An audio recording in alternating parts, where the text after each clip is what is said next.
नमस्कार दोस्तों, welcome once again in the video. और आज हम जिस टॉपिक पर बात करेंगे वो है क्रिटिकल सॉल्यूशन टेम्परेचर, CST। नाम से पता लग रहा है हम बात कर रहे हैं टेम्परेचर की जो बात क्रिटिकल है, बहुत महत्वपूर्ण है।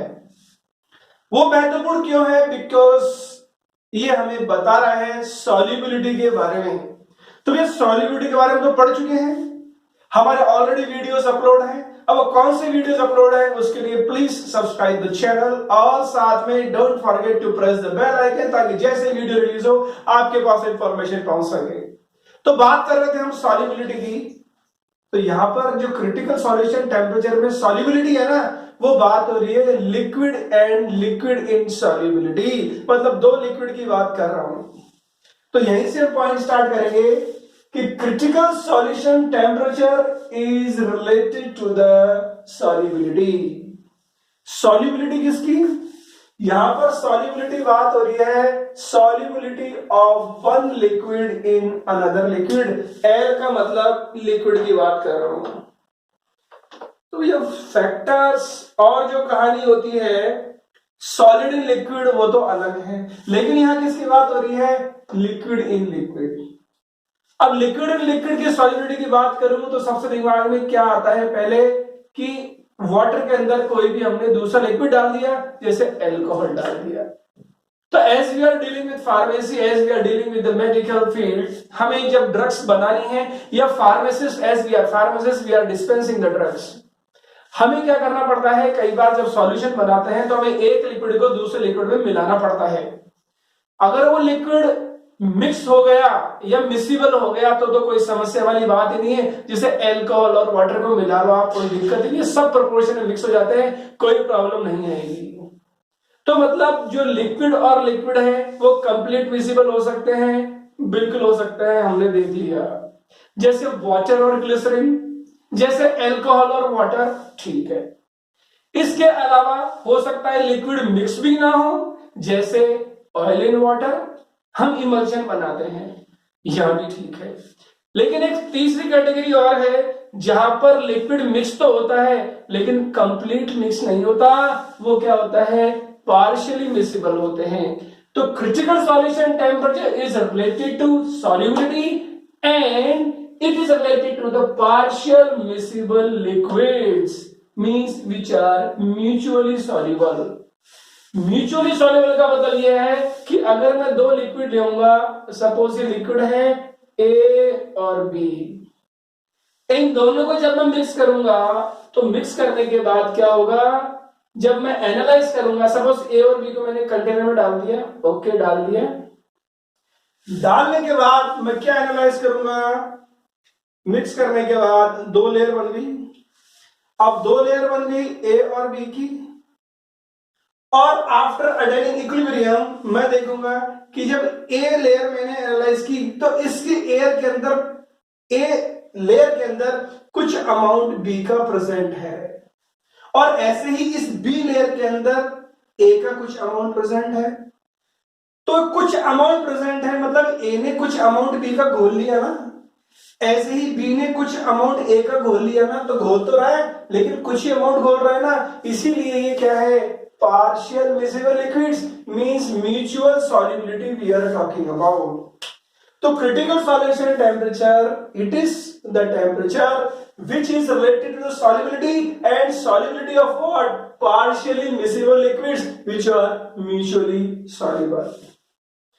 अब आपने देखा कि A के अंदर थोड़ा सा घुल गया और B के अंदर ये थोड़ा सा घुल गया।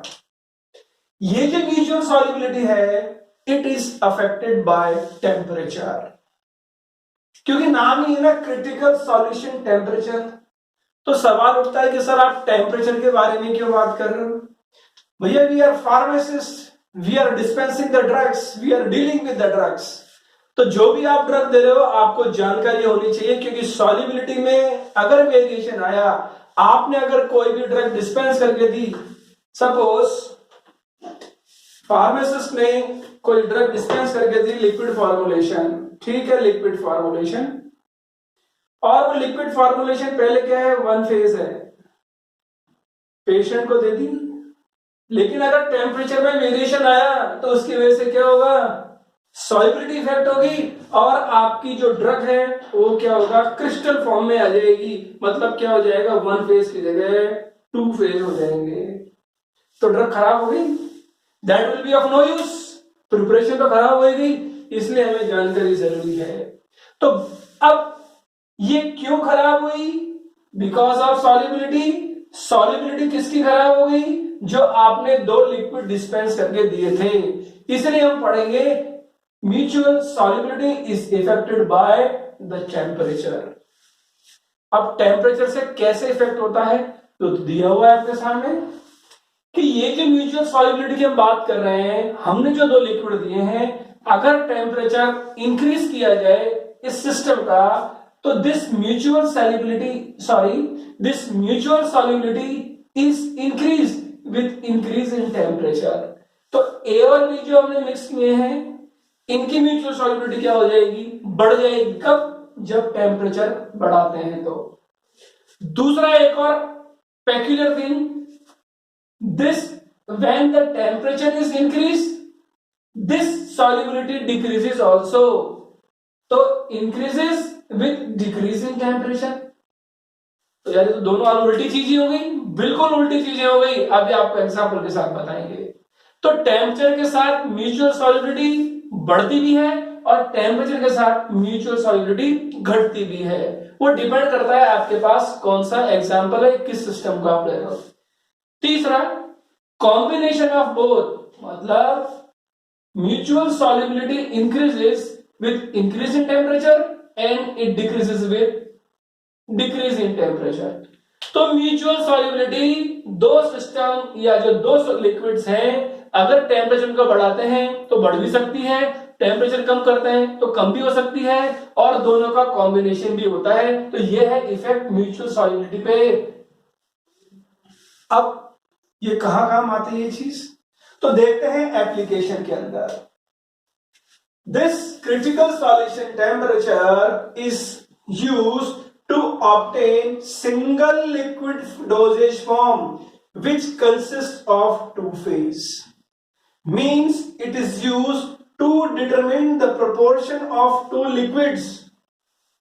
वही तो चीज आपको बताई थी कि जब आप ए और बी आप डिस्पेंस करके दे रहे हो आप दो लिक्विड, और वो दो लिक्विड जो क्या है, पार्शियली मिसिबल हैं, तो ए और बी जब दे रहे हो तो देने के बाद दोनों क्या होने चाहिए, वन फेज होना चाहिए। वो पेशेंट जब यूज करे उसको सिंगल फेज दिखना चाहिए। अगर वो खराब हो गया तो दैट विल बी डिस्कार्डेड।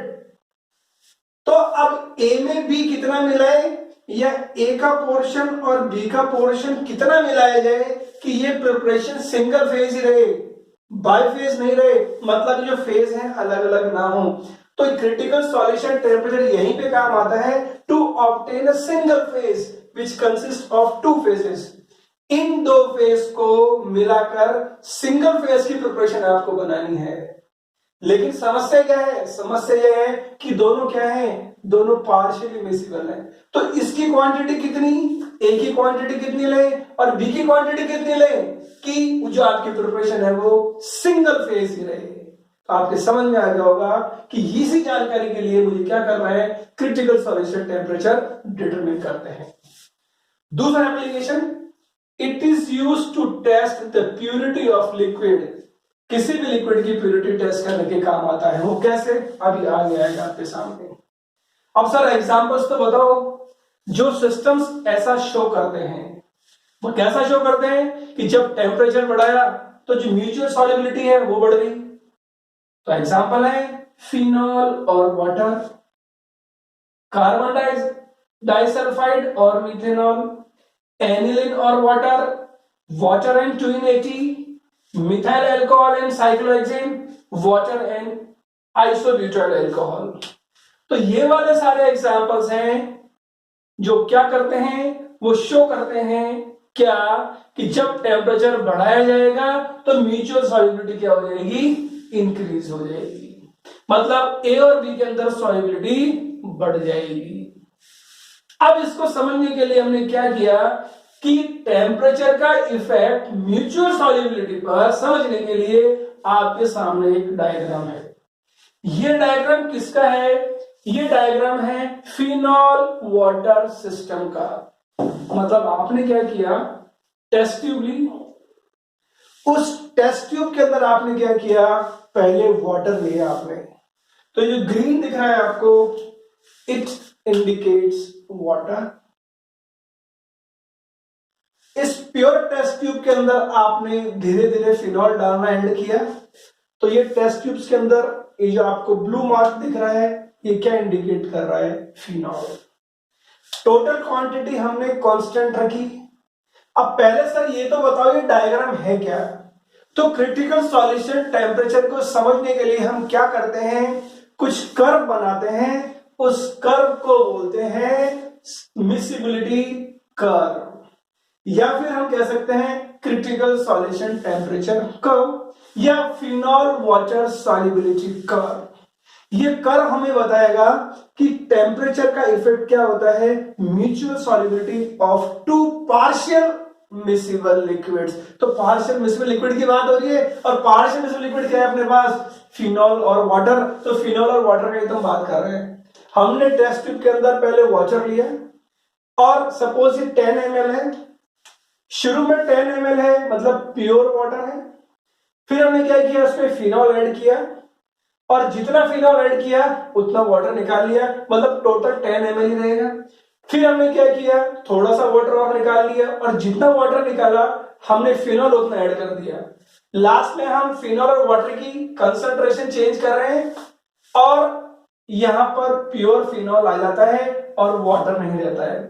तो हमने वाटर से स्टार्ट किया और फिनॉल तक आ गए। अब सर इस ग्राफ के बारे में तो बताइए, लेट अस सी।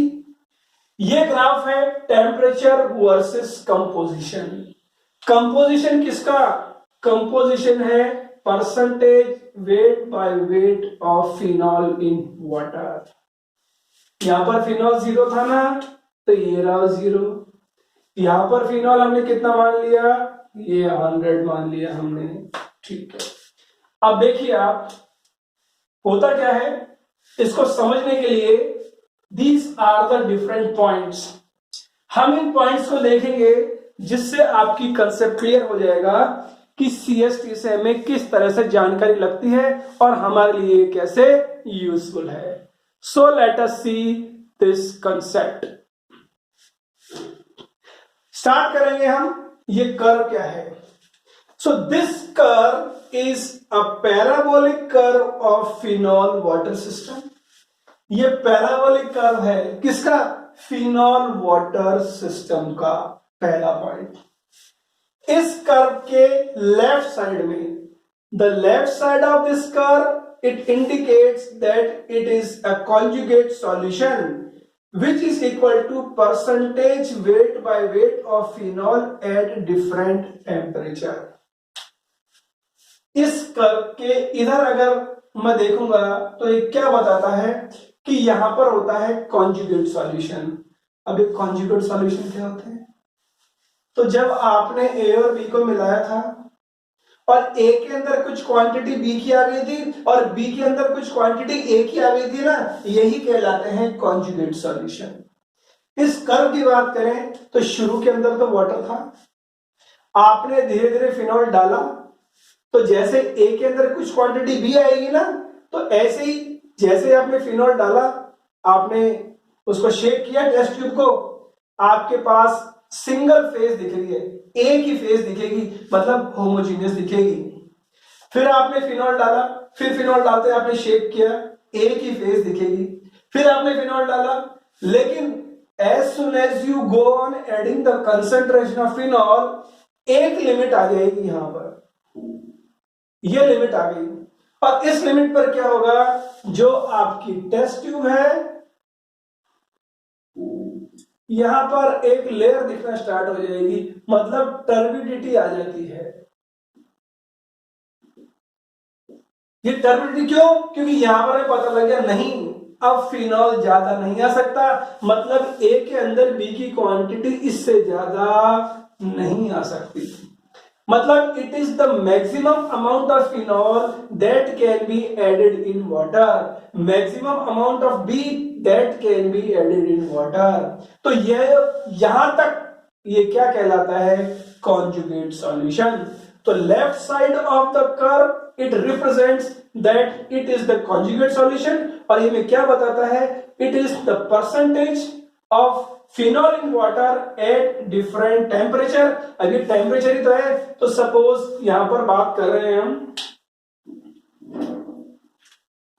सपोज ये 50 डिग्री पर हो रहा है सारा काम, तो 50 डिग्री सेल्सियस पर जब मैंने वाटर के अंदर फिनॉल डाला, तो शुरू में जब डालता गया तब तक तो एक लेयर थी, लेकिन एक डेफिनेट कंसंट्रेशन पर आकर वो ज्यादा नहीं घुलती, तो कितनी कंसंट्रेशन है, मैं जब उसको नीचे ऐसे करूंगा तो ये आई कितनी, 11%। तो मतलब 11% तक इसके अंदर घुल सकता है फिनॉल वाटर के अंदर, ये है कॉन्जुगेट सॉल्यूशन। इसी तरीके से अगर मैं राइट साइड की बात करूं, तो right side of this curve again it is a conjugate solution which tells the percentage of weight by weight of water in phenol at different temperature। तो यहां पर उल्टा हो गया, यहां पर क्या था, फिनॉल के अंदर वाटर है, और इसको जब मैं नीचे करूंगा तो ये कितना आया, 63। तो यहां पर तो 11 आया और यहां पर कितना आया, 63। कितना टेम्परेचर था, 50 डिग्री सेल्सियस पर। तो क्या 50 डिग्री सेल्सियस पे ऐसा पता लग सकता है कि नहीं, आप ऊपर जाइए, हाई टेम्परेचर पे मुझे पता लग सकता है कि यहां पर फिनॉल की कितनी कंसंट्रेशन है और यहां पर वाटर की कितनी कंसंट्रेशन हो सकती है। तो 2 पॉइंट समझ में आ गए। अब आते हैं third, these two portions they meet at maximum temperature. ये वाला जो आप ऐड कर रहे हो, क्या ऐड कर रहे हो, वाटर के अंदर फिनॉल, और यहां पर क्या था, फिनॉल के अंदर वाटर वाली कहानी। तो these two portion they meet at maximum temperature which is 66.8 degree Celsius, और यहां पर फिनॉल होता है 34% वेट बाय वेट। ये दोनों कहां मिलते हैं, यहां पर मिलते हैं, और जब मैं इसको फाइंड आउट करूंगा कितनी कंसंट्रेशन है, तो ये होती है 34% वेट बाय वेट। इसकी खासियत क्या है, इस टेम्परेचर पर 66.8 पर जो आपको जो 2 लेयर दिख रही थी ना, वो बिल्कुल मर्ज हो जाएगी। Means the two conjugate solutions they merge at this temperature and they form one layer. जैसे आपने यहां पर वाटर के अंदर फिनॉल डाला, यहां तक तो सिंगल लेयर थी, लेकिन आप और फिनॉल ऐड करते हो तो दो लेयर दिखना स्टार्ट हो गई। लेकिन जब टेम्परेचर बढ़ाते हो तो इस टेम्परेचर लेने के बाद पूरी लेयर एक जैसी दिखना स्टार्ट हो जाती है, मतलब one layer formation is there. Now this temperature और the maximum temperature where merging of 2 layers occurs and there is formation of one layer, this is called CST, critical solution temperature, and for this it is 66.8 degree centigrade। Any temperature above CST, इसके ऊपर कोई भी temperature होगा, phenol and water are soluble in all proportions and they will form a single layer. इसके ऊपर कोई भी temperature होगा तो फिनॉल और वाटर तो एक ही लेयर दिखाएंगे। तो ये तो कुछ पॉइंट्स हैं। अब तो सर तो ऊपर वाले की बात कर रहे हो, इस कर्व पे इधर या इस कर्व पे इधर सिंगल लेयर रहेगी। Means outside the curve the phenol और water are miscible and there is only one layer. Inside this curve, 2 layers are there. Inside the curve, 2 layer formation will be there. Or on the line, miscibility temperature at a particular composition. तो यही तो 3 चीजें हैं। इस curve की बात करें तो इस कर्व के इधर जाएंगे तो सिंगल लेयर होगी, इस कर्व के अंदर आएंगे तो 2 फेजेस दिखेंगी, और इस लाइन पर आपको पता लग जाएगा कि इस पर्टिकुलर कंपोजिशन पर मिसिबिलिटी क्या है, मिसिबिलिटी की जानकारी क्या है। जैसे अगर मैं यहां की बात करूं, इसको अगर मैं ऊपर लेकर जाऊंगा, मुझे क्या पता लगेगा, ये टेम्परेचर इस कंसंट्रेशन पर सिंगल लेयर बनेगी। तो आप जानकारी ले सकते हो इस तरीके से। अब इस ग्राफ के अंदर एक और चीज है। एक चीज क्या है, ये देखो, ये डॉटेड लाइन है ए से लेके बी तक। इस डॉटेड लाइन को बोलते हैं टाई लाइन। इस टाई लाइन की खासियत क्या है, it is parallel to the base of this graph. तो tie line, it is a line that is parallel to the baseline. At this line, all systems will separate into phases of constant composition. Therefore, at a particular temperature, if the tie line is drawn, the amount in the two layers can be calculated. इस tie line की खासियत क्या है कि इस tie line पे अगर मैं पता लगाना चाहता हूं कि इसके अंदर कंपोजिशन कितनी है, तो ठीक है, यहां करके देख लिया, फिनॉल की कंपोजिशन, वाटर की कंपोजिशन कितनी होती है इस टेम्परेचर पर। अगर इस टाई लाइन को आगे बनाऊं तो सपोज यहां पर टेम्परेचर आता है आपका 60 डिग्री या 55 डिग्री, तो 55 डिग्री पर यहां पर आकर कितना कंसंट्रेशन हो सकता है, इतना कंसंट्रेशन हो सकता है। तो यही तो कह रहा है, this tie line at a particular temperature if the tie line is drawn the amount in two layers can be calculated, कि कितनी लेयर के अंदर कितना फिनॉल है ये आराम से कैलकुलेट किया जा सकता है। किसकी वजह से, टाई लाइन की वजह से। तो अब हमने देखा कि जो फिनॉल वाटर कर्व है यह CST कर्व है। इसके अंदर बहुत शॉर्ट की तरफ देख लेते हैं, ये पैराबोलिक कर्व है। इस कर्व के बाद में क्या पता लगेगा कि सिंगल लेयर है। इस कर्व के अंदर डबल लेयर है। इससे मुझे पता लग जाएगा कि कहां पर बिल्कुल म्यूचुअल सॉल्युबिलिटी है, और वैसे क्या पता कर सकता हूं कि इस पर्टिकुलर टेम्परेचर पर फिनॉल कितना होगा और वाटर कितना होगा। तो उसकी एप्लीकेशंस कहां है, ये रही आपके सामने एप्लीकेशंस, और इसीलिए हम पढ़ रहे हैं क्रिटिकल सॉल्यूशन टेम्परेचर कैसे। तो एप्लीकेशन की बात करें तो freezing point of phenol is 70 degree Celsius. तो 70 डिग्री सेल्सियस का मतलब ये तो रूम टेम्परेचर नीचे हो गया, तो सॉलिड होगा। Therefore it is solid at room temperature, and because it is solid at room temperature the handling of phenol is difficult and it is a solid and corrosive. तो ये तो difficulty हो गई, फिनॉल को मुझे use करना है क्योंकि इसका फ्रीजिंग पॉइंट 70 डिग्री है। नाउ द थिंग इज, अब अपने को प्रिपरेशन की बात हो रही है। मैं कह रहा था जो फार्मासिस्ट को जानकारी होनी चाहिए, लिक्विफाइड फिनॉल BP 1980, इसमें होता है 76.1 से 8.5 degree weight by volume phenol in water. भैया प्रिपरेशन अपनी लिक्विफाइड फिनॉल की तो बात हो रही है। इस लिक्विफाइड फिनॉल के अंदर इतना होता है फिनॉल इन वाटर, कितना, इतना परसेंटेज। और ऐसा तो है नहीं कि और इंग्रेडिएंट्स यूज नहीं करते हैं। तो due to the presence of ingredients ये डिपॉजिट हो जाता है 10 डिग्री पे ही। तो 10 डिग्री पे ही डिपॉजिट हो जाता है। तो अब हमें जानकारी तो चाहिए। तो सॉल्युबिलिटी कर्व हमें क्या बताती है कि 76% वेट बाय वेट या फिर 80% weight by volume should be used in dispensing, जिसका फ्रीजिंग पॉइंट होता है 3.5 डिग्री सेल्सियस। वैसे फिनॉल का कितना होता है 70 डिग्री, 17 डिग्री, लेकिन इसका कितना है 3.5 डिग्री। और क्योंकि ये 3.5 डिग्री है तो अभी लिक्विड ही रहेगा, सॉलिड नहीं बनेगा। ये जानकारी कैसे लगी, critical solution temperature. So by the knowledge of critical solution temperature मुझे ये पता लगा कि जब ये 3.5 डिग्री सेल्सियस है तो मैं आराम से इसको डिस्पेंस कर सकता हूं, दे सकता हूं। जो आपने प्रिपरेशन बनाई है ना वो सिंगल फेज ही बनी रहेगी, फिनॉल उसके अंदर सॉलिड बन के बाहर नहीं आएगा, सॉल्युबिलिटी में वेरिएशन नहीं होगा, मतलब लिक्विड लिक्विड ही बने रहेंगे। जो सिस्टम है आपका वो 2 फेज नहीं सिंगल फेज ही बना रहेगा। Therefore if this preparation is taken which has been prepared by the knowledge of CST, this preparation will remain liquid at room temperature and it is easy to dispense.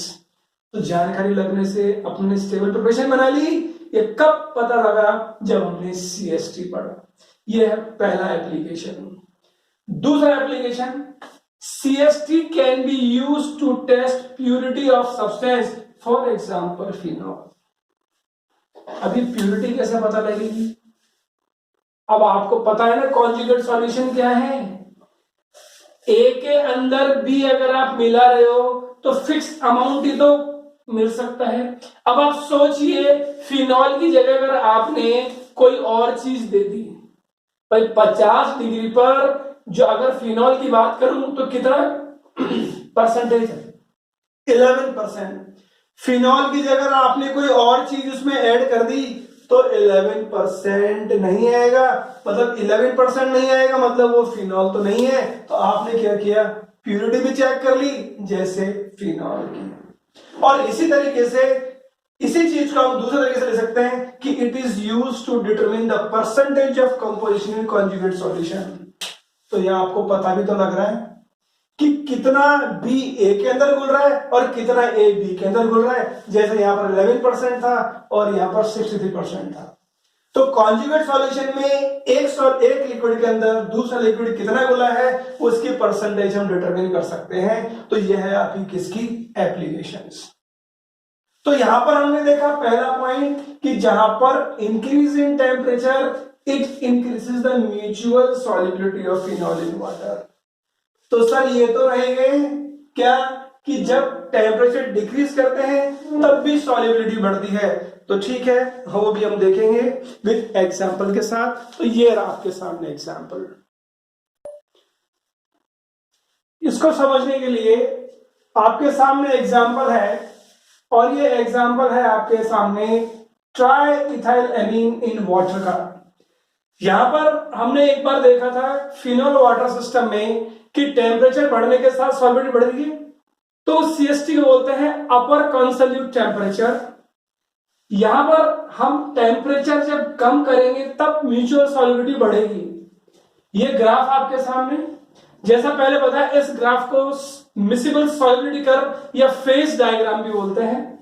ये temperature है degree Celsius में और ये है percentage of triethylamine.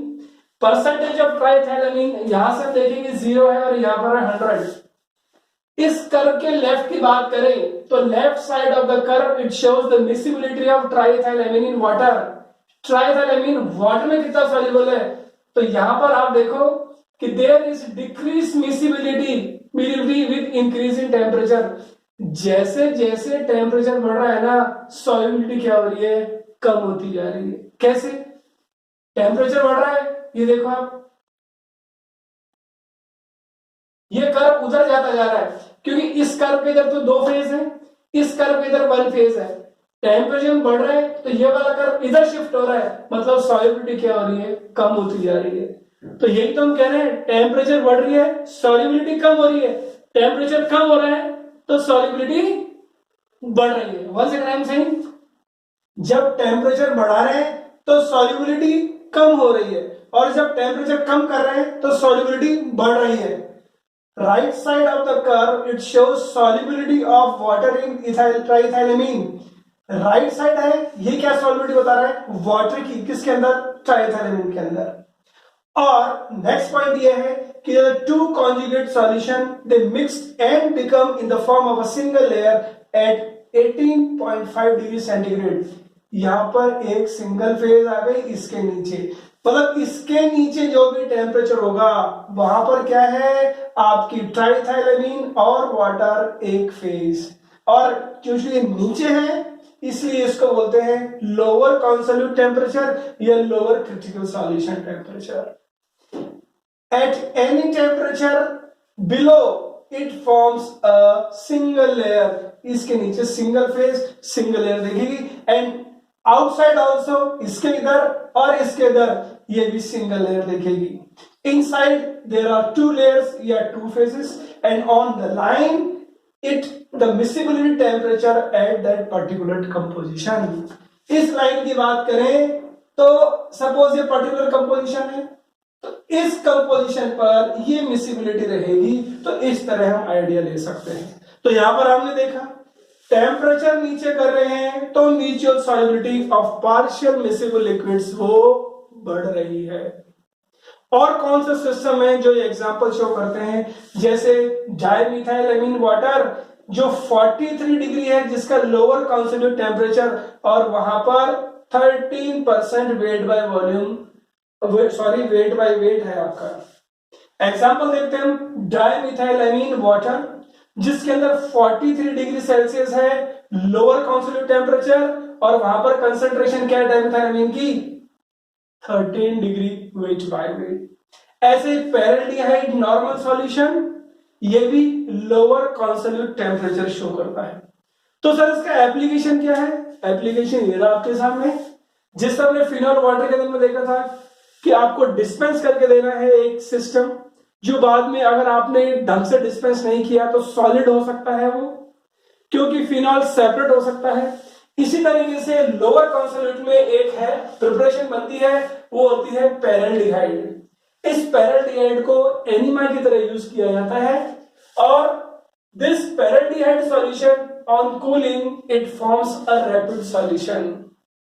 तो paraldehyde को किसमें बना रहे हैं हम? नॉर्मल सलाइन में बना रहे हैं। और ये देखा गया है कि जब टेम्परेचर कम रखेंगे ना तो पैरेलडिहाइड की मिसिबिलिटी या सॉल्युबिलिटी वो ज्यादा होगी नॉर्मल सलाइन में। तो क्या करो, this enema should be stored in cool place. तो बढ़िया है, कम टेम्परेचर रखो तो अच्छी तरह मिसिबल होगा, लेकिन इसका मतलब ये नहीं है कि पेशेंट को तुमने बिल्कुल कूल ही एनिमा दे दिया। नहीं, enema it should be brought up to the round normal temperature body temperature before using. तो कितना इंटरेस्टिंग यूज है इसका।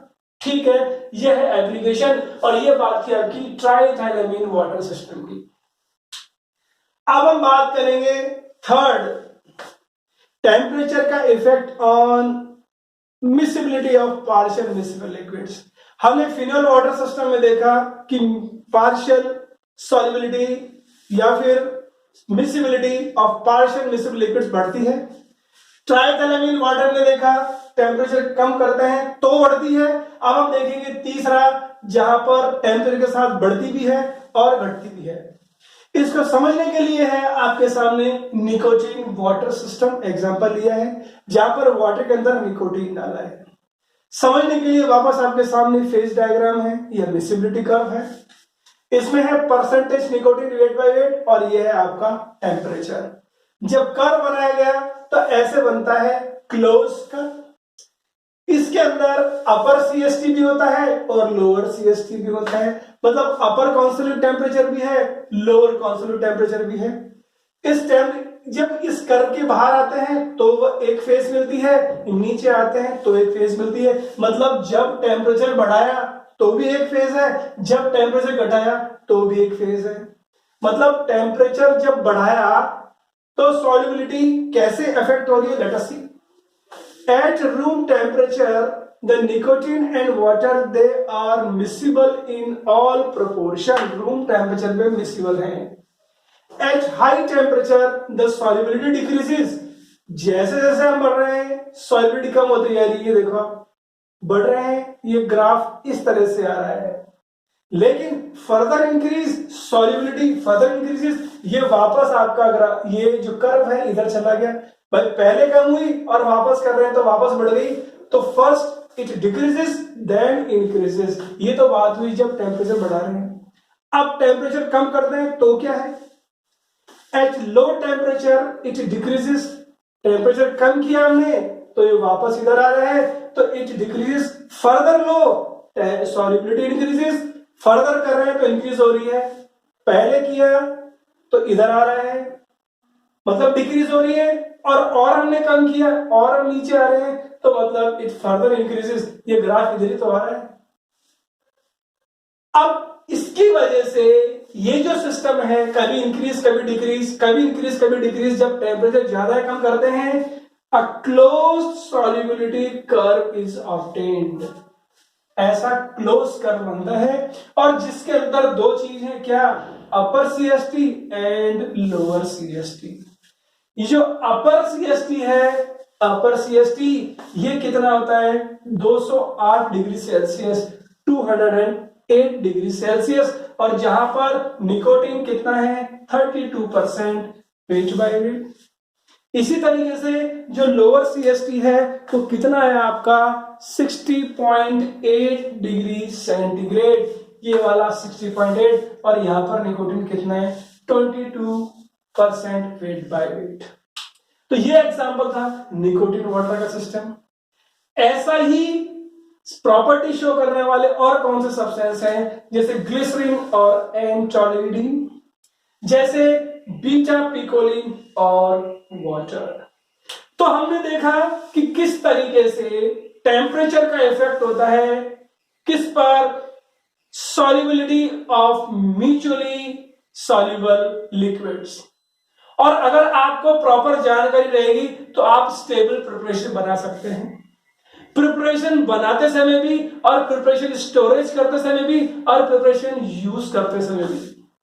अगर आपको प्रॉपर जानकारी होगी तो आप स्टेबल प्रिपरेशन बना सकते हो जो हमेशा एक्सेप्टेबल रहेगी। ये जानकारी कैसे लगी आपको? ये जानकारी लगी आपको क्रिटिकल सॉल्यूशन टेम्परेचर, जिसको हमने पढ़ा फेज डायग्राम या मिसिबिलिटी कर्व की मदद से। अब